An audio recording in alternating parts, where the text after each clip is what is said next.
selling is a lot easier when you're honest about a product. I've done my homework, you know. I've already gone to your store and I know what your price points are. I know who you're buying from and I know in how much you're buying for. 10 people will give you 10 different, okay, have this, have this, have this, have this, have this, have this, have this, have this, have this, have this.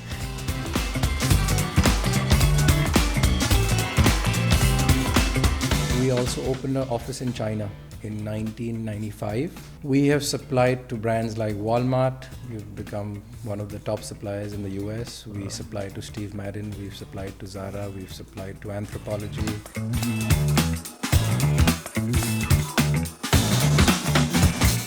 And in 2016, I entered the business where I started another company called Firki Accessories, a parent company of Krishna Beads for shoes. Traveling for 150 days in a year, it does look good. The grass is always greener on the other side, right? But really go deep dive into a product that you want to sell. Hi, welcome to this interesting conversation on family businesses. India is filled with family businesses across all sectors. It is said that about 75% of India's GDP comes from family businesses, and this is all set to rise to about 85%. To know more about family businesses, the best thing to do is to talk to people who run them. And so today we have with us Pratul Maheshwari, second generation business owner from a large family business, and he has also diversified his family business into newer arenas.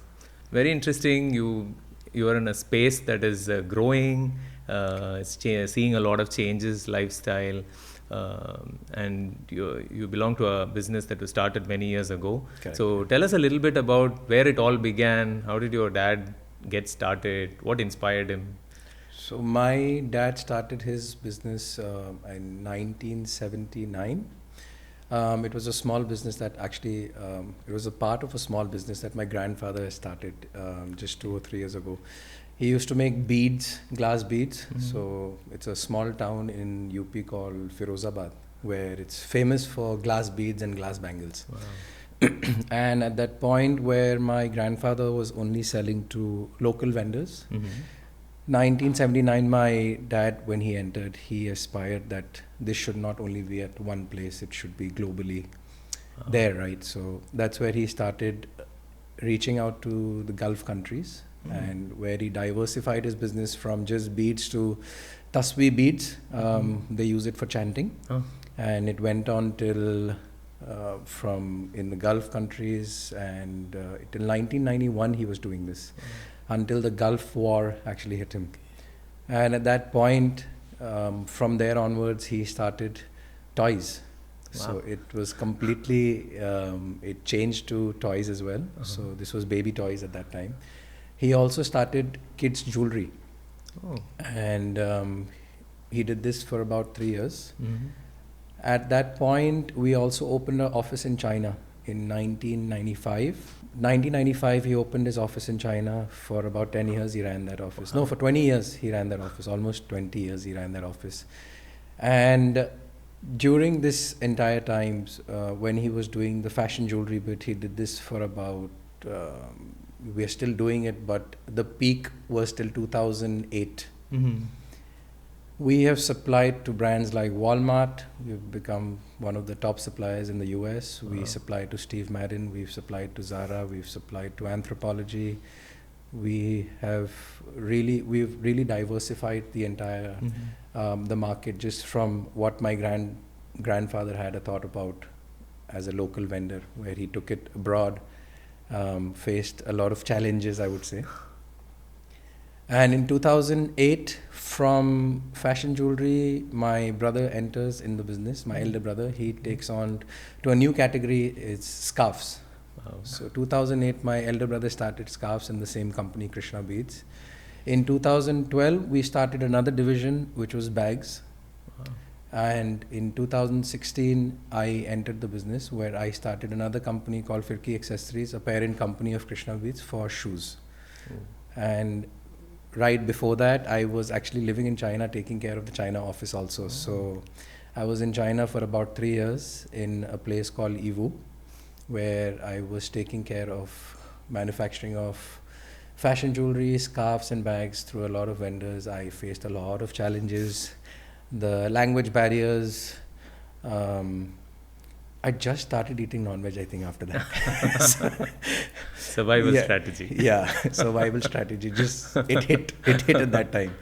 Um, and in 2000, right, I think 2016, I came back and I started the footwear business with taking a lot of help from my dad. He has a lot of knowledge about any product. I think dad's one belief system is whatever you are doing, do it with so much knowledge that, a person who's doing it for the last 20 years question, how did you know that? How do you know this? How do you have the knowledge of so many supplier base? And right when I went in 2016, I didn't know head or shoulders about how a shoe is manufactured. And yet again, a woman's sandal. I think a men's shoe is still a easier task, I think, because the women's sandals, the entire fashion changes so fast. We don't know. And so at that time also it was very hard for me. But slowly and steadily, once we learned the system, we learned how to talk to the buyers. Once we learned how to talk to the vendors, we got a grip on it at that time. So my father has really done a lot of businesses. He still has a lot of businesses going on. Fashion jewelry, scarves, bags, footwear. And he has knowledge of all of them. It's just not just one product he's good at. He's good at everything. I think the essence lies down to being a good marketer person, right? Learning how to sell one product that without this product you can't live without. So what's that secret that he uses to convince people or persuade people to believe that? I think it's love at the end. Love and honesty.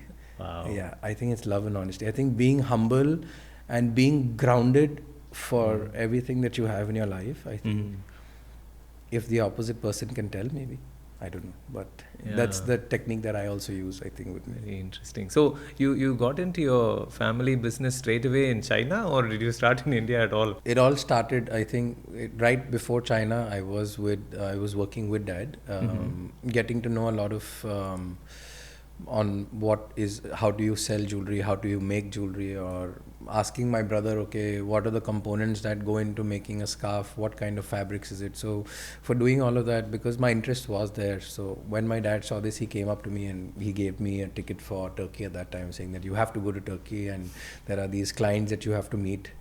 I was like, what?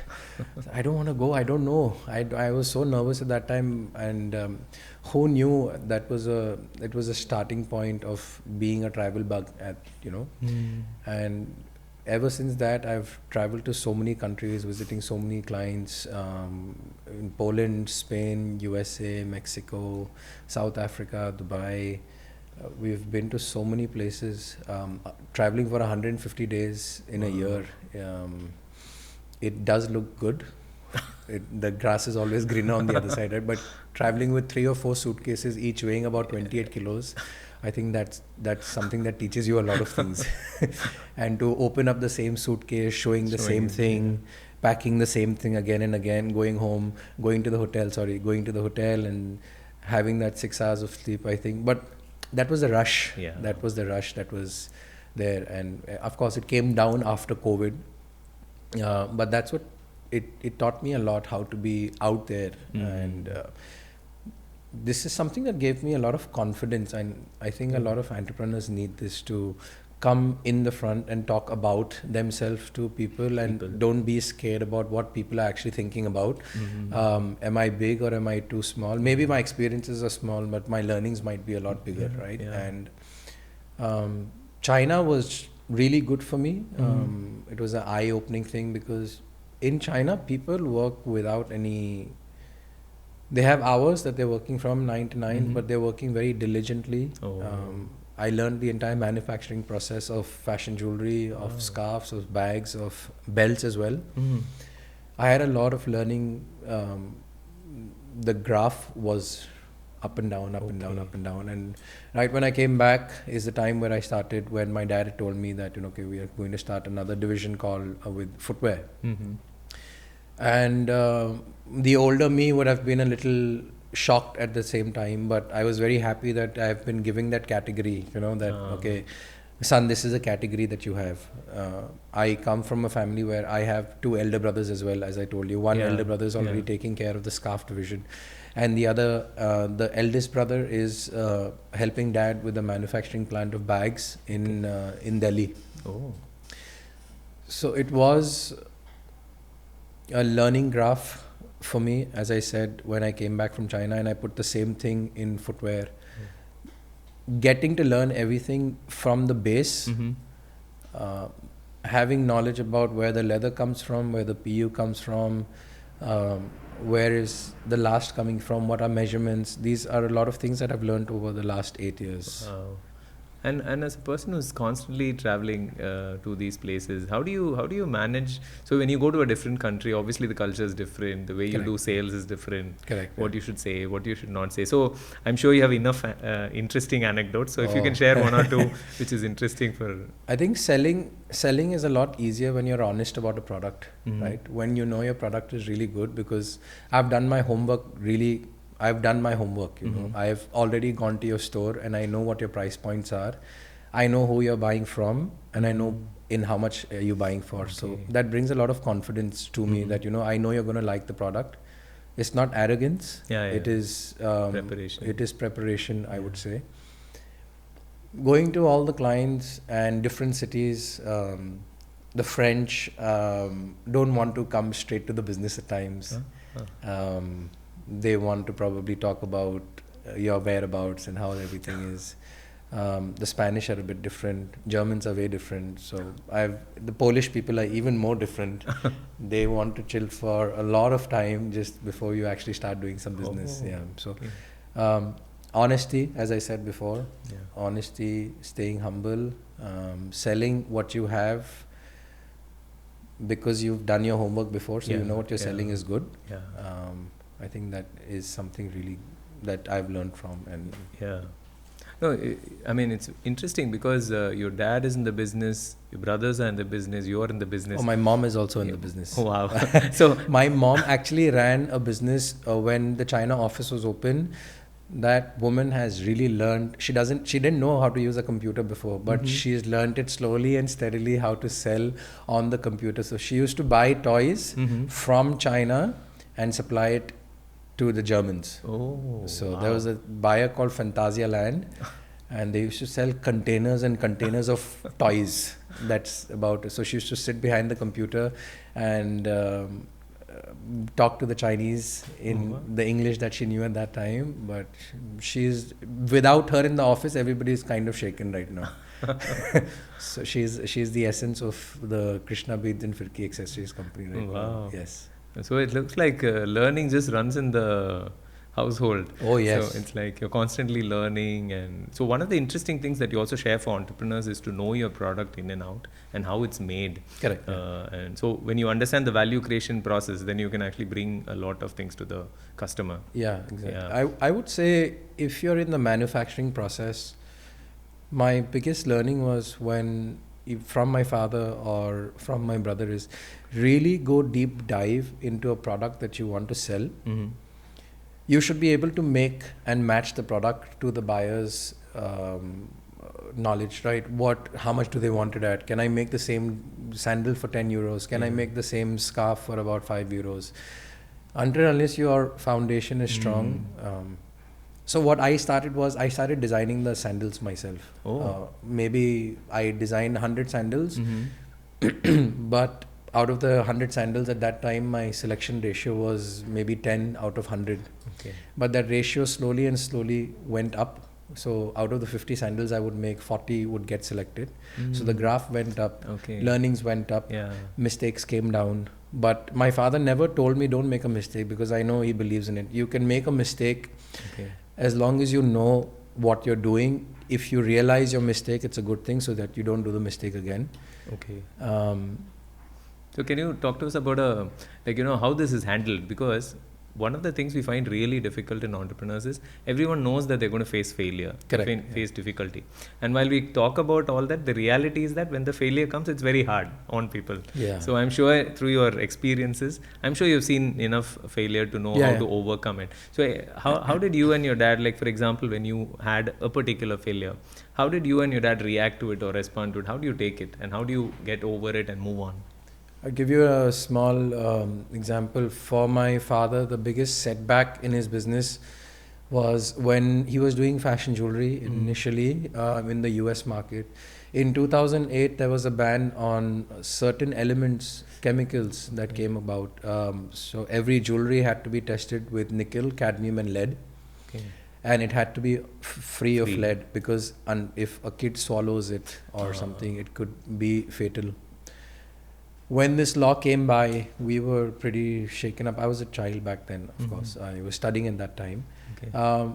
But my dad faced a lot of issues. For about 2 or 3 months, we didn't know what to do. But if the door shuts, God is going to open another one to you tomorrow. I think your intentions have to be right.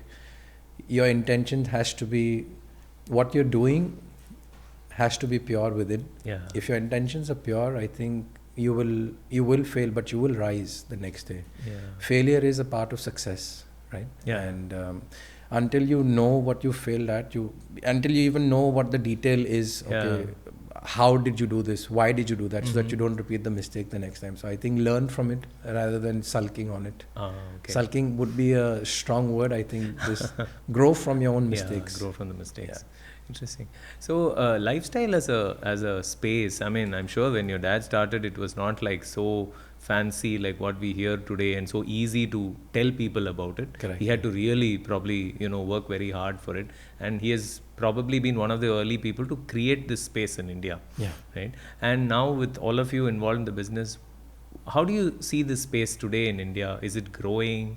In what direction, shapes, and do you see opportunities for more entrepreneurship there, more new, areas, arenas? I think India is a booming market. I think I have the biggest example in my life when we started Firki Accessories, we never wanted to do anything local. We never wanted to supply to anybody locally. We said no. We want to do a foreign trade. So as I said before, we used to travel a lot. We used to supply to a lot of stores. We still do. We still do supply to European clients, US clients, Australian, South African. Right after COVID is the time we actually decided that, okay, we're going to take our sandals to the local buyers as well.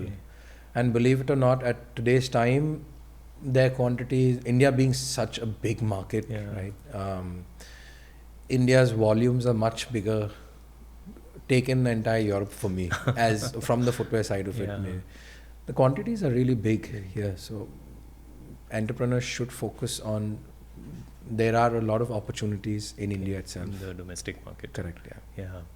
And just because of your extensive experience in China, I think everybody's compared India and China on everything. Yeah. So, but as a person who's seen hands-on the Indian market. And also you've seen the Chinese side of things. What do you think about what are the strengths? Where should India really go with this whole lifestyle space at a global level? Are there strengths that we have? Where should we hone up? Places like, for example, you mentioned they're very diligent with their work and they have discipline in processes, especially manufacturing. Correct. So I'm sure we have our own strengths, but how would you look at these two? And where would you suggest that we head? I think the craftsmanship is something that we should really be focusing on.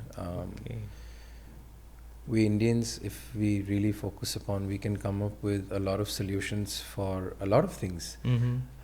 How Chinese have made a machine in a footwear factory, they've made a machine for every small little process. But again, we're not giving opportunities to laborers there. So here we are giving that opportunity. We are giving more jobs here in our factory, I would say. We're giving more jobs to people. We're supporting more families.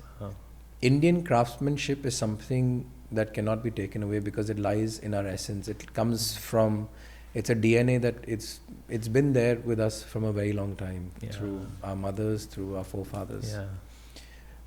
For example, fashion, when we're doing hand embroideries, this is something that cannot be mimicked. They can do it on a machine, but a handwork is something that is so detailed. I think that's where the essence lies. So in this extremely fast-paced world that you operate in, where fashion changes not even maybe many times a day, how do you first keep sense of these changes? That's the more practical part of the business side. And how do you manage to stay through this? I mean, I don't want to use the word sane, but it's so much changes, and changes, and the fast pace as well. How do you continue to stay through this, and so that you can make clear decisions, judgments? So two aspects. One is, how do you track these changes, and how do you actually, kind of take objective decisions to decide whether to go, not to go in such a fast change business? I would answer the second one first. I think staying grounded for me, I think, is very important. I think to remain internally calm, because over the years I've learned patience. You have to be patient, talking to so many buyers, because all the fashion changes so abruptly. Everything comes by, like for example, today one product is working, and for the next 3 years it won't work. Then again it will come by, and it'll be dead again for another 6 months. Then again another buyer will buy it, and then the supply chain is so screwed then, because a lot of products are coming from India. Some products are coming from China. Some products are coming from different parts of the world. It becomes chaotic. So I think over the years I've learned how to stay grounded first within myself, to remain calm internally. I think a lot of that comes from my gym. In the morning, I wake up early in the morning. I wake up at 5:30. 5:30 I'm up. I make sure to get my morning walks, and then I head to the gym, and then I start my day. So I've done the hard bit already in the morning. Going to the office, the first thing I try not to do in the office is firefighting. Okay. Generally, when you're in a manufacturing field, the first thing that any owner, I think, a lot of owners face this. The minute they enter the office, the first 2-3 hours of the office goes into firefighting and solving problems. Oh my God, this has happened. Oh my God, the supplier has done this. Oh my God, the payment has not come. Oh my God, this person is not coming in today, and the buyer has emailed this. The first 2-3 hours, I think, I give to creativity myself, and I try to take all the firefighting decisions of the crucial decisions that have to be taken after 1:30 or 2 o'clock, and between 2 to 4 o'clock is the time that I do that. So I have constructive time over the day, so a lot of my employees also do come in the morning, where I say, okay, just give me some time, let me think about it and come back to you, if it's not super urgent.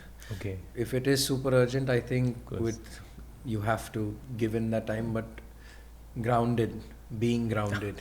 I think I keep coming back to it, because in the last 7 years before, like, this is something that I've learned in the last 1 year.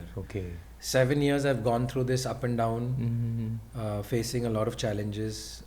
I think I've just learned now. No, that's an amazing takeaway for, I think, most entrepreneurs listening on this show, is that you have to find your own way to get grounded. I think that's really critical. For you, it's the gym. For somebody else, it may be something else.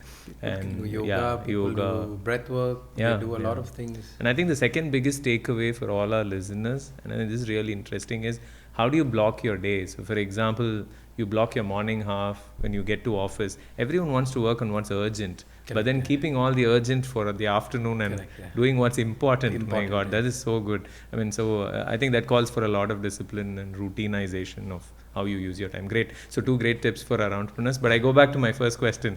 How do you keep sense of so much change? I mean, when does fashion change happen? How do you keep track? What's the business for you? Because we supply to so many people, we have over 200 buyers from across the globe, and fashion keeps changing. Somebody is going through sustainability at this point. Somebody is going through wanting specific products from Mexico. There is a new product of cactus leather. Somebody is wanting that. Somebody is wanting pure leather. So everybody is going through a lot of changes themselves. I think we've just learned to adapt more than going into a chaotic form where we have to look over a lot of things, right? Where what we have done in the office is we've categorized our design sense, where we have 2 designers looking at only a European sector, and we have some designers only looking at the US sector. So of course the DNA changes with them, and the design is coming from us, what we're looking for in the product. Finding the right products takes time, with a lot of challenges, no doubt. You have to keep trying, but you will find it. You have to keep trying. I think that's the one thing that I would say. Going through so many changes, keep trying. So you run like experiment, like you keep trying out different products, launching, and then there are products that I've done back in 2000, 2 years ago. We launched specific footwears that I wanted to try out with new materials, which a lot of people haven't seen, and at that point nobody liked it. Nobody came to me with the design. I recently, 3 months ago, I had an inquiry because this is something that's going to be trending this year now. So at that point I was way ahead of my trend. So I think keep trying, go out of the box. For all the entrepreneurs, I think go out of the box. Don't just go into one I would say one thought process and be stuck in that, right? If you are making a footwear, try out with a new sole, try out with a new material, try out with new glass beads. I don't know. You have to keep trying. So a lot of experimentation has to be part of daily work for an entrepreneur. Okay, great. That's very interesting. Okay, I'm now shifting gears to a little bit this whole family business thing. This is like, because India is filled with family businesses, and many of them genuinely struggle as well because of the dynamics and so on. So you have your brothers, your mother, your dad, everybody in the business, and very actively involved. So how did your dad, was this thought of in a very organic way? Is it like from the beginning your brothers and you always wanted to be in the business, or was it like it just happened in a very organic, natural way, or how does this? I think we just ended up going here for some reason. My eldest brother did work for a year before he joined Krishna Beads. I think that is something that's very important for all the entrepreneurs. I think they should, right before they do join a family business, I think it's best to work outside for a year to actually have a versus thought of what you have and what you don't have. You know?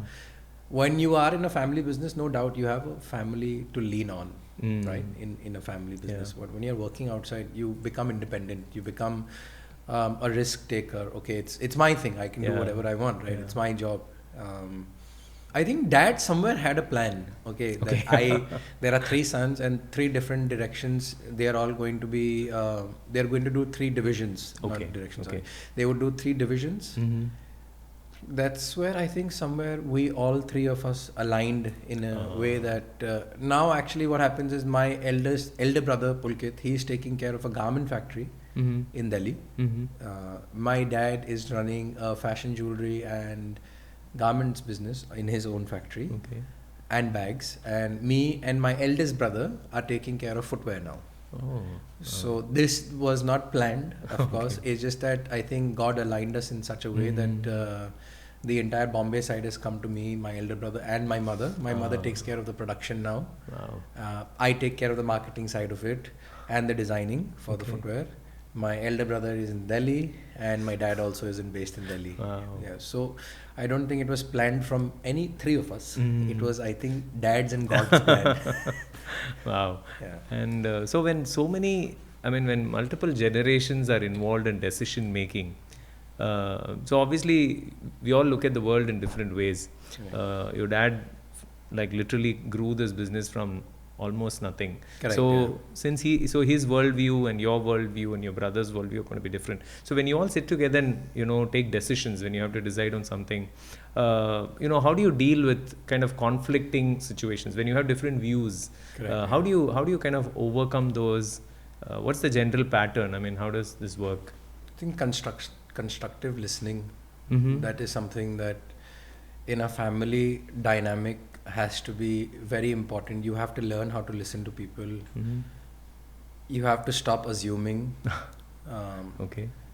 I think this is the biggest take from my side. I think stop assuming, start asking. Wow. You may be dumb in the room. I am the youngest one, so there are times where I do feel stupid, So, but I always ask. I mean, it's my family, right? So I am maybe a dumb question, but I still want to know the answer. Yeah. Having set direction from a leader. For example, my father is the leader of the company currently. So he's done a very good job into aligning all of our thoughts into one. We may be having 3 different divisions, but the thought process is always the same for us. So the dynamic of the family remains to have, we need to just do better than what we did today, do better than what the mistakes that we've done over the years, not to do them again. All of us sit down weekly, honestly. We all of us sit down maybe weekly or twice a week, or it depends how important the meetings are. But we do have a growth plan. We do sit on it and we do listen. We did have a lot of conflicts initially. For example, me and my brother had conflicts. I think another best part with this is have the conflicts in the room. Any kind of conflicts you would have it in the room, but the minute you step out of the room, family again. Wow. Whatever conflicts you have, do everything, whatever you want to fight, you want to do whatever you want, just do it in the room. Nothing goes outside the room. Wow. So the love doesn't just fade away just in the room or anything like that. So this is a great skill. I mean, I think that's the strength of the family businesses in India, right? The family is the strength. So a small business issue should not come in the way of anything to do with the family. So keeping that kind of separate is very helpful. But I think the leader has to be also he has to be motivated, always, no matter the things that he has on his shoulder. For example, my father, he's taking care of a lot of things. There is a lot of weight on his shoulders. We try to take it off, but as being a father, also he has a lot of weight, right? So we try to just listen to him. Sometimes he also just wants to talk. He wants a vulnerable space, for example. I think. So I think you need to just listen. No, that's a great thing. I think two great takeaways, at least. I think I should kind of reiterate here. One is don't assume, ask. Correct. And second is please listen. I think people are just not listening to each other enough. So that's great. People try to put in their ideas. It's like in the Indian society, when in a room full of people, the minute you say, I have a stomach ache, or 10 people will give you 10 different, have this.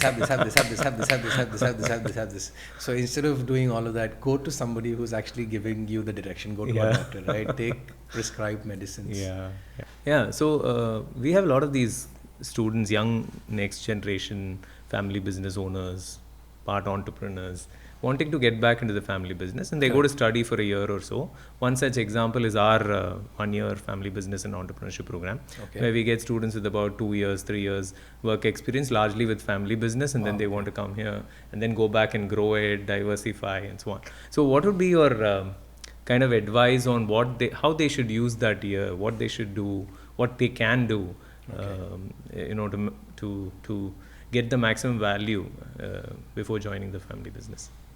I think during the time of their studies, I think setting a foundation is very important. Having a good base of the business management, I would say. The foundation is something that is much needed in a family business, right? And I think one big advice I can say is that don't try to change the dynamics of the family business, which is already running through, the minute you come back. Because that is not going to be good for, I would say, your father or your mother, whoever's leading, whoever's the leader in the company. I would say that would create a lot of discrepancies, I think, in that. Because of course the entrepreneur himself wants to prove, right? Okay, no, I've come back and I'm here to change it. Go slow, put out your ideas, talk to the leader, talk to your father about the changes that you would like to incorporate in the business. Show him a growth plan with that, rather than just bombarding your ideas and saying that, okay, I want to start off with. Okay, that's very, very useful advice. It's very practical.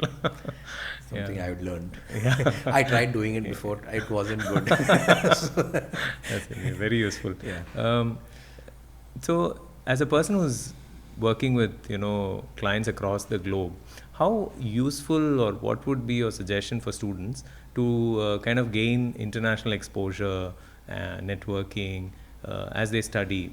What would be your suggestion? Should they go for it? Should they maximize it? Oh, they should grab the opportunity for traveling. I would say travel everywhere you can. And if you're getting an opportunity as per your university, you should really grab the opportunity. Getting an exposure overseas, talking to the people overseas, I think it would really elevate the entire experience of how do you talk to a client later on in that stage. Okay. What kind of thought process they have. Are your etiquettes right? Even this is something that's very important, right? Learning the basic, if a student is traveling overseas, learning just the basic words in that language also really does, the opposite person really is attracted to that. Okay, no, you've done something. For example, if you're going to France, you can say bonjour. Je m'appelle Pratul, and the fact that you'll know only this, French, it can be always an icebreaker. I think this is something that I've learned in the past. I know a little bit of French, I know a little bit of Chinese, I can understand a little bit of Spanish as well. Wow. This is something that I've learned because my father has given that opportunity. The first opportunity, as I said before, Turkey was go, and later on I have started to travel myself for it. And over the years, I think I've become very confident to talk to people, to put myself out there in a public, people who are watching me probably on this podcast for all you know. But I think this is something that I've learned. Traveling is important. Travel as much as you can. Grab the opportunity as much as you can. Yeah, and the confidence is quite visible. And also the fact that you're doing a lot more digital stuff, and you have quite a following, I see. Yes. Yeah. I started... Is that a hobby? I started skipping in COVID. I started even teaching people in COVID because I wanted to lose weight. So I lost 28 kilos by doing skipping every day, and I became a pro at it. And I taught a lot of people actually. I still do it as a hobby. I love teaching how to do skips. Wow. Yeah. That's that's fun. Fantastic. Yeah. Very nice. So I want to ask you this. You're part of a family business that's really growing. It's big. It's doing very well. There's so much more to do there. Correct, yeah. So what triggered or what gave you this idea to walk up to your dad and say, hey, I want to start something different. I want to do something new. And I want you to talk about that new thing. The entrepreneur myself came out, I think. But also this is an example that my father has set himself, because every time he became good at a product, every time the manufacturing part of it, or every time a product that might die down and to start a new product, you have to come up with another idea to kind of restart again. This is also a learning curve. So my father went from B2B business of manufacturing of jewelry and fashion. He went into the restaurant business himself. Wow. So that gave me an idea where I also wanted to start B2C brand. So this is where a brand called Twirl Totes came alive. So Twirl Totes is all about fashion, bags and footwear. Bags and footwear. So we're trying to bridge luxury with affordability. Wow. And we've recently just started this. It's only about 6 months old, and we're getting a good response. A lot of people are liking our products. Of course, this comes from all my learnings that we've supplied to so many Indian retailers. We've supplied to a lot of international retailers, and we're just trying to bridge that entire gap of me giving to a client versus me giving to the client directly. This is something very personal to me as well. Twirl Totes is very personal to me. and I see it growing globally very soon. And where can people find Twirl and Tote today? Currently we are on our website, twirlandtote.com, or you can find us on Instagram as well. Wow. Yeah. Okay. So we should urge every one of you to take a look. Yes. See what happens when the entrepreneurial bugs keep biting again and again. Yeah. Very nice. So before I close, I really want to ask you this question because it's now bugging me since the beginning. Is you seem to be in adoration of your dad. He seems to be the person behind all the inspiration for driving you and things like that. What's the big lesson you've learned from him? If there's one big lesson that you have taken away from him by being with him so closely, working with him, learning from him, what's that big lesson? Or can I didn't want to say what's the big advice he gave you because he's taught you a lot of things, but what's that big thing which you admire that person doing again and again? That's like the secret. Consistency. Persistence. Don't give up so soon just because one person has said no to you. For example, if a buyer said, I don't want to work with you, don't lose hope. Keep trying. I mean, that's the entrepreneur that has to come out, The fire can never die. The fire is something that has to be alive all the time. And I think I get that jolt, when I meet him. Okay, here's that energy. Okay, now go about in the world and work even better. Having patience. And as I spoke about before, being grounded to everything that you're doing.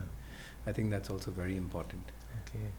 It's wonderful talking to you, and this has been one of the great episodes. So much of energy. All the very best. I hope your Twirl and Tote will scale as fast and faster than all your earlier businesses. Yeah. Thanks for talking with us. Thank you. Thank you so much. Yeah. Thank you. Sound, rolling, action. You've been talking a lot about international travel experiences, businesses across so many nations and so on. Have there been any interesting anecdotes which have really taught you some solid lesson? I'm sure you have many, but why don't you share one with us? I think the funniest and the scariest one was when I was in Germany meeting a client. We had a very long drive. We had over 900 kilometers to be driven, and I was on the Autobahn. I think that was the most amazing part of the entire trip, to drive on the Autobahn. But right when we reached the hotel in the midnight at about 12:30 or so, I had just parked my car, and the random stranger comes to me knocking on the window saying, your car is not aligned, so you need to park it right. So the minute I've opened the door, it was a very well-planned robbery. And one person was knocking and the other person slyly opens the door on the other side, steals my bags and runs away. Goodness. I had my passport, God. my money, my laptop, my iPad, my headphones, and a beautiful bag. Oh my God. I was stranded for 4 days in Germany. Luckily, I had an uncle there, so he helped me out, and I came back on an emergency certificate at that time. And this was 6 or 7 years ago. So God. I was still not very confident. I was, but not at that level. Oh my God, I think this is the biggest learning. Keep your passports here. Your one credit card has to be with you, and your passport has to be all the time with you, no matter where you are, no matter, even if you're in the car, in the train, in the toilet, in the train, wherever you are, just keep the passport with you. Everything else is okay, just your passport, because it was a traumatizing experience. But we came through and we're still traveling. And you're still growing. Still growing. So you can rebound and get back home. But these experiences kind of solidify and strengthen you as well. Correct. Over time. No, absolutely. Yeah. I'm happy I went through that experience. Now I know where to keep my passport. Fantastic.